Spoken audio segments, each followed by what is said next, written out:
सोचिए, अगर किसी पिता को अचानक ये पता चले कि उसके बेटे की मौत किसी एक्सीडेंट में नहीं, बल्कि ऐसे इंसान के हाथों हुई है जिसे दुनिया आज भी हीरो मान रही है।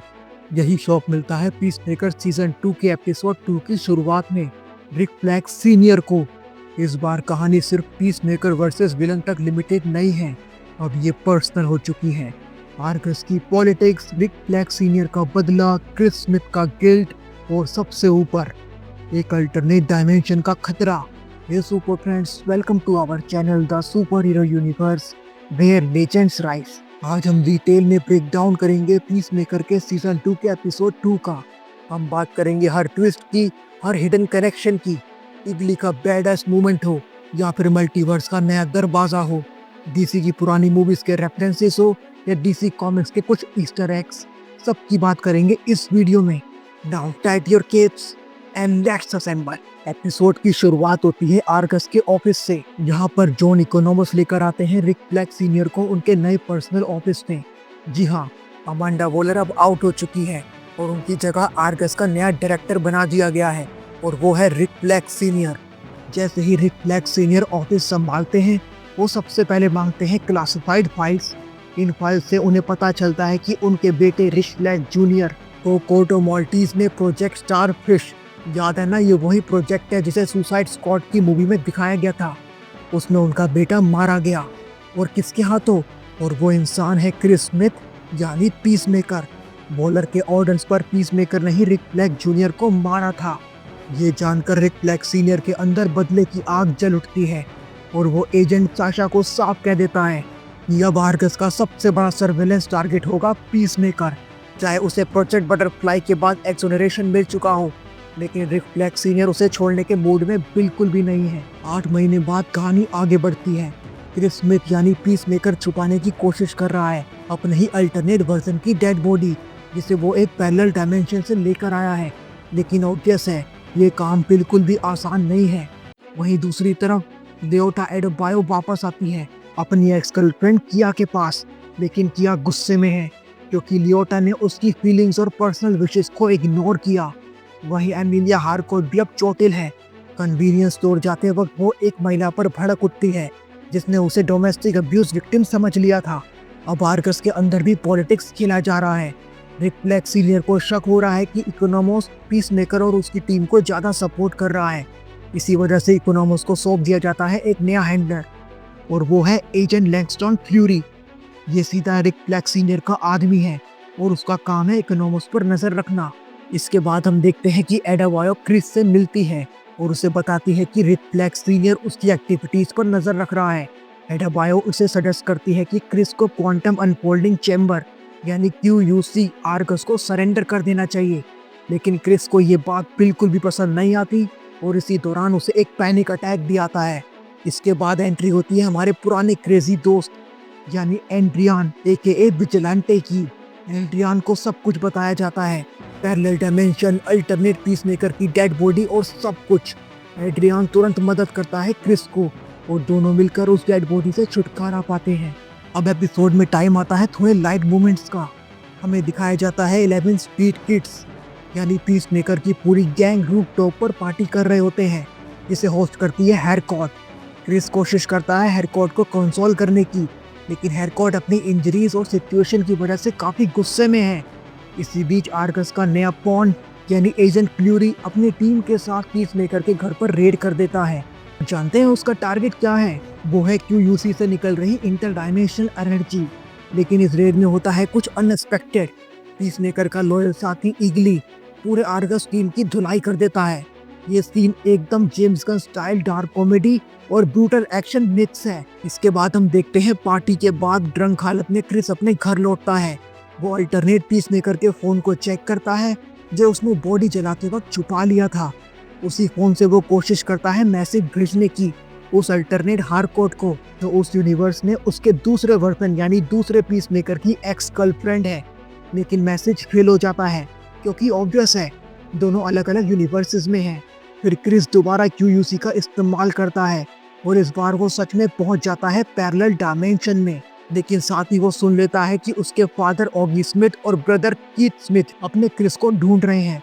यानी अब कहानी सिर्फ पीसमेकर वर्सेस आर्गस तक नहीं रहने वाली, अब इसमें मल्टीवर्स और पीसमेकर की ट्विस्टेड फैमिली की एंट्री भी हो चुकी है।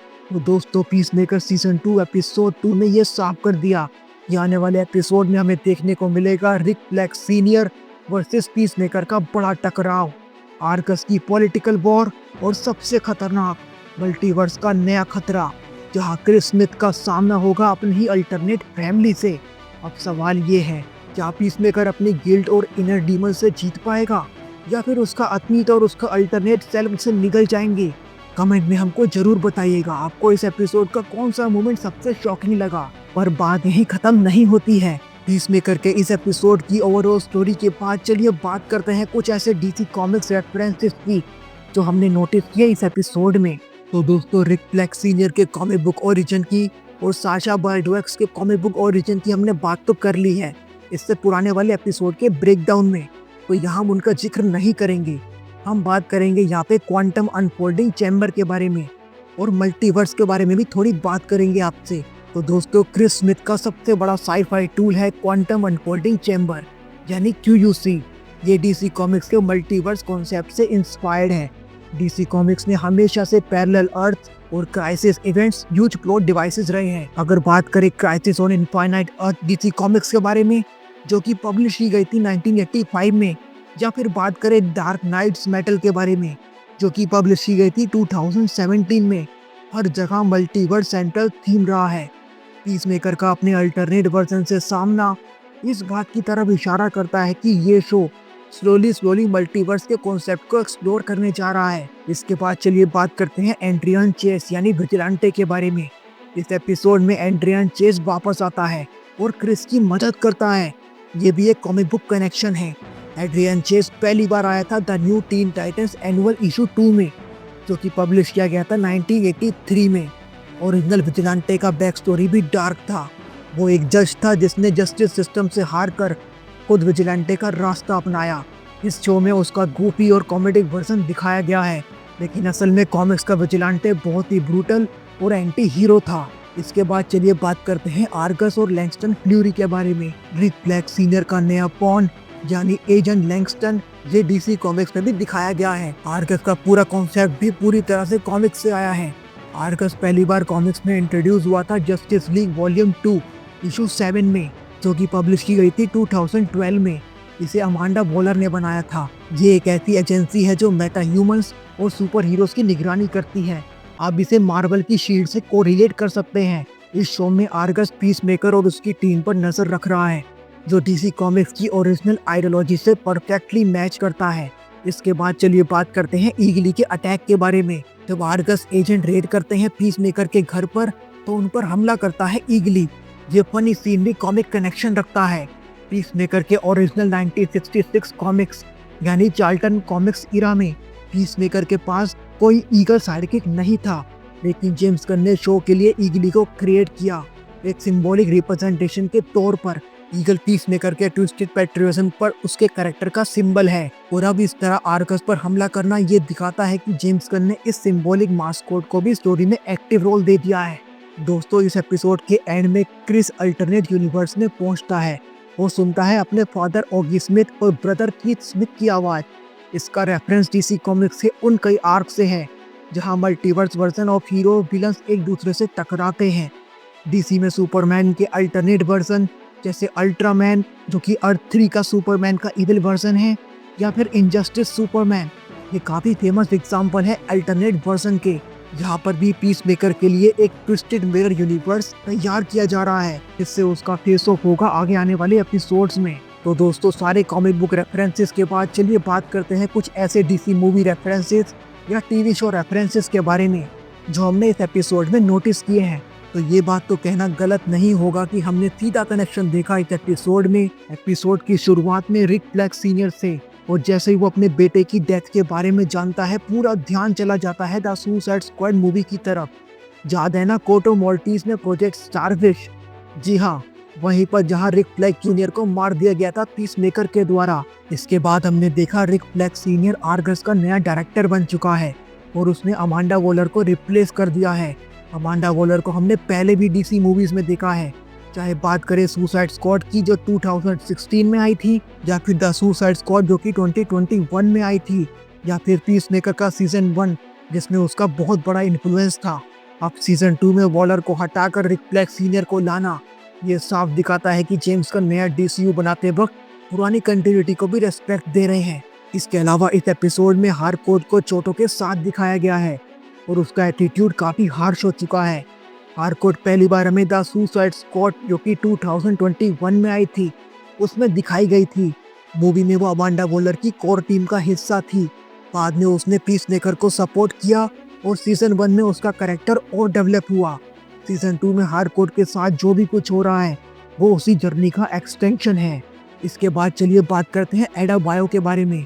तो वो अपनी एक्स किया से मिलती है, बहुत ही पर्सनल लगती है, लेकिन याद रखिए डियोटा एडा बायो है अमांडा वॉलर की बेटी और ये रिवील हुआ था सीजन 1 में।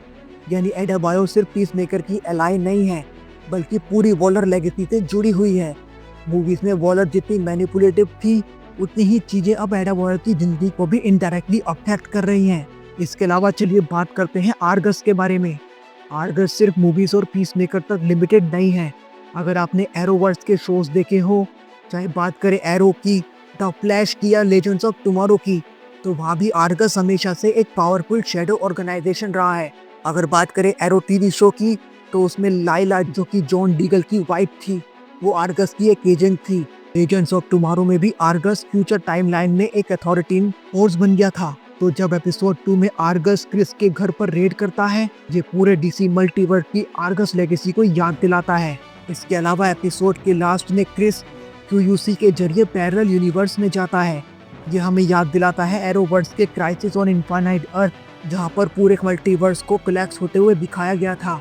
उस क्रॉसओवर में DC के कई अलग अलग टीवी यूनिवर्सेस को मर्ज कर दिया गया था। अब पीसमेकर का QUC सीक्वेंस DCU की अपनी मल्टीवर्स स्टोरी की शुरुआत जैसा लग रहा है। तो दोस्तों, पीसमेकर सीजन 2 एपिसोड 2 ने यह साफ कर दिया कि ये जर्नी अब पहले से भी कई ज्यादा पर्सनल और खतरनाक होने वाली है।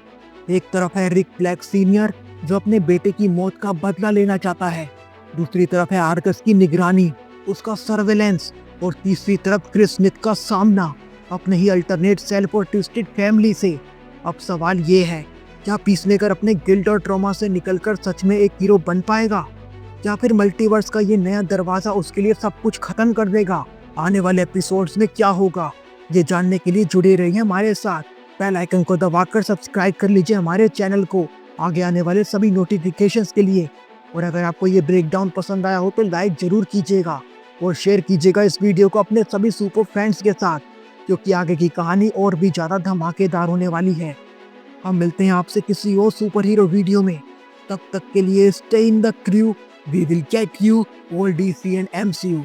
Thank you very much, take care of yourself, thank you, और हाँ, हमेशा खुश रहिए।